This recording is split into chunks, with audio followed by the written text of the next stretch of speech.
A lot of people are facing depressive episodes. Is there a cure? And what's the reason for depression out of Siddha? அது வெளியில் பார்க்குறாங்க, உள்ளே பார்க்கணும். Depression அப்படின்னா அது என்ன காரணம், அவங்கள கவனிக்கணும். உங்களுக்கு என்ன சிரமம்னு கேட்கணும். 6 மாதம் இருட்டாக இருக்கிறதுனால உங்களுக்கு என்ன சிரமம்? இது இயற்கை.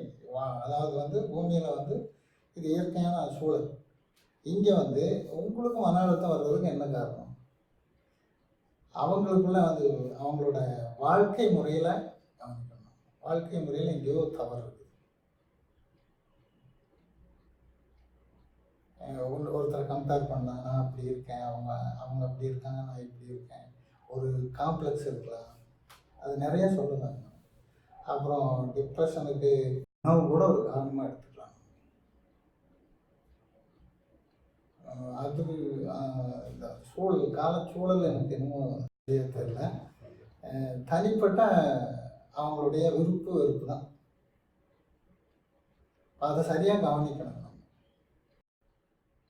அதுக்கு என்ன முயற்சி பண்ணுறாங்க அதை மாற்றுறதுக்கு? வின்டரில் வந்து மாற்றுறதுக்கு மாத்திரை தராங்க ஐயா. வைட்டமின் டி மாத்திரைலாம் எடுக்க சொல்கிறாங்க. சூரியன் வர்றதில்லை, அதனால வந்து இப்போ வந்து அதுதான் இப்போ தாவர உணவுகள், இந்த கீரைகள், இந்த பச்சை கலராக இருக்கக்கூடிய காய்கறிகள், இது எல்லாத்துலேயுமே நமக்கு தேவையான இந்த உயிர் ஆற்றல் சத்துக்கள் பூராமே இருக்குது. அதை வந்து அவங்க கவனிக்கணும். இந்த உணவில் என்ன இருக்குது, ஒரே முட்டை வந்து முட்டையில் இருக்குது, மீன் இருக்குது அப்படின்னு போயிருக்காங்க. இப்போ இதெல்லாம் இங்கே இதை தானே சாப்பிட்ருக்காங்க. அவங்க எதுவுமே குறையிறது இல்லையா அவங்களுக்கு? அப்போ அந்த குறைவாக இருக்குதுன்னா அதை எப்படி நிறைவு பண்ணுறது அப்படின்னு தான் யோசிக்கணும். இல்லையா? அதுக்கு மாத்திரையை கொடுத்து பேலன்ஸ் பண்ணிட்டு போகக்கூடாது. செய்யலாம், அவங்க அரசு நினைச்சா செய்யலாம். என்ன பண்ணுறது? இந்த மாதிரியெல்லாம் வந்து வாழ்க்கை முறைக்கு உண்டான திட்டங்களோ இல்லை வாழ்க்கைக்கு உண்டான ஒரு ஆலோசனைகளோ கொடுக்கறதுக்கு ஆள் இல்லைன்னு நினைக்கிறேன் நான். அவங்களாம் எதையோ தேடி போயிட்டு இருக்காங்க. பொருள் சார்ந்த உலகம் ஆகி போச்சு இன்னைக்கு. அப்போ அதை தாண்டி வந்து யோசிக்கிறது ரொம்ப குறைஞ்சி போச்சுன்னு தான் சொல்லுவாங்க.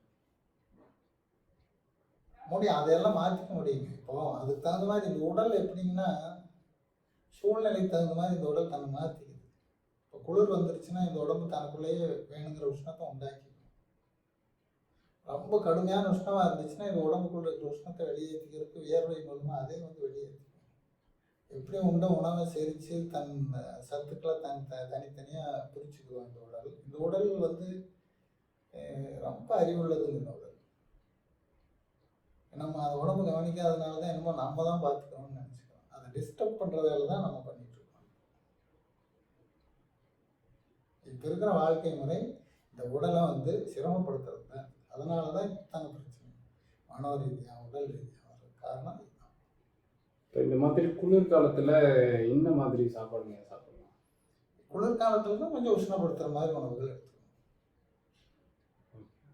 இப்போ உஷ்ணப்படுத்துறது அப்படின்னு சொன்னால் இப்போ தானியங்களில் கோதுமை சூடாக்கும், அப்புறம் சிறுதானியங்கள் எல்லாம் உஷ்ணத்தை உண்டாக்கும். இப்போ அது இங்கே நம்ம எடுத்துக்கிறோம். இப்போ ஐரோப்பா கண்ட்ரியில் வந்து அந்த மாதிரி உணவுகள் இருக்குமா? இங்கே வந்து மாமிச உணவு மட்டும்தான் இருக்கு அவங்களுக்கு. இல்லை, அப்படி கிடையாது இல்லைங்களா? அப்போ வந்து இயற்கையிலேயே வந்துங்க காலத்துக்கு தகுந்த மாதிரி உணவுகள் இருக்கும். அதை சரியான உணவு சார்ந்தவங்களோ இல்லை அங்கே இருக்கிற மருத்துவம் சார்ந்தவங்களோ சமூகம் சார்ந்தவங்களோ இதெல்லாம் கவனித்து சரியாக கொண்டு வந்து இதெல்லாம் தானாக போயிடும். நோய்க்கு மருந்து மட்டுமே தீர்வு அப்படின்னு நினச்சிட்டு இருக்காங்க. நோயே வராமல் இருக்கிறதுக்கு இந்த வழிகளெல்லாம் இங்கே இருக்குது. அதை கவனிச்சாங்கன்னா இப்போ வந்து மருத்துவம் வேண்டியது இல்லையே. அப்போ எல்லாரும் சொல்கிற மாதிரி இப்போ மருத்துவம் அப்படிங்கிறது வந்து பெரிய ஒரு என்ன சொல்கிறது, ஒரு தொழிலாகி போச்சு, வியாபாரம் ஆகி போச்சு அப்படிங்கிற மாதிரி ஆயிடுச்சு இல்லைங்களா? எல்லாம் அப்படி தானே தோணுது. இதை வியாபாரமாக பார்க்க வேண்டியது இல்லையே நம்ம.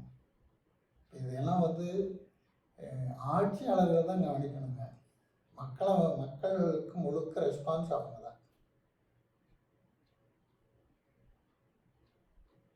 கல்வி கொடுக்கறதுலேருந்து மருத்துவம் கொடுக்குற வரைக்கும் உணவு கொடுக்குற வரைக்கும் அவங்க அதை சரியாக கவனிச்சா போதும். அதை விட்டுட்டு என்னென்னமோ செய்கிறாங்க.